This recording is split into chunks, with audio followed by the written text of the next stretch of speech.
For about 2 years, I became very fascinated by businesses that had a lineup, a waiting list, or were charging a premium price. In a world that's rich with technology, you shouldn't really have to line up for a business, you shouldn't really have to pay a premium price or to join any form of a waiting list. So imagine you go to a restaurant and there's a lineup out the front. It should be pretty easy to pull out your phone, look on Google Maps and find another great restaurant in the local area. What happens is some businesses are run so well that people are willing to line up. They're willing to join a waiting list and they're willing to pay a premium price. So for 2 years, I flew around the world looking at examples of that. I found nightclubs that people would line up for, fashion brands, consulting firms, hairdressers, and I wrote about them. The idea of a lineup or a waiting list or a premium price was a great indicator that the business was doing something right. So the book covers a number of factors. The first part of the book is all about the principles for becoming oversubscribed. It's almost a philosophy that I noticed all of these businesses, regardless of industry, were running this philosophy. It's things like people buy what they want, not what they need. So being able to communicate based on wants rather than needs. It was things like people buy what others want to buy, not what others want to sell.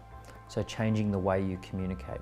In the book, Oversubscribed, I tried to use examples of small businesses that were just a few people, right through to massive global brands. And I found examples of tiny little businesses like a pizza shop in Lake Como that had a lineup going down the street, right through to huge brands like Ferrari and other fashion brands.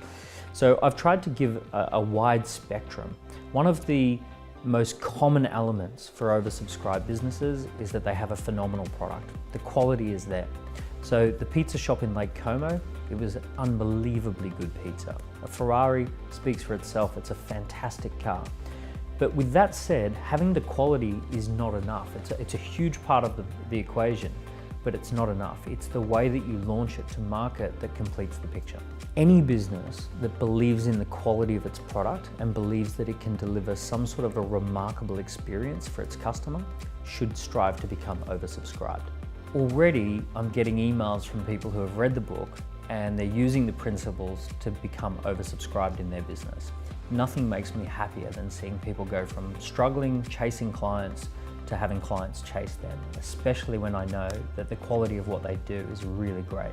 The reason that I write books is because I want to share the journey of entrepreneurship with a lot of people. I believe that this is a great time in history to be running a business if you get it right.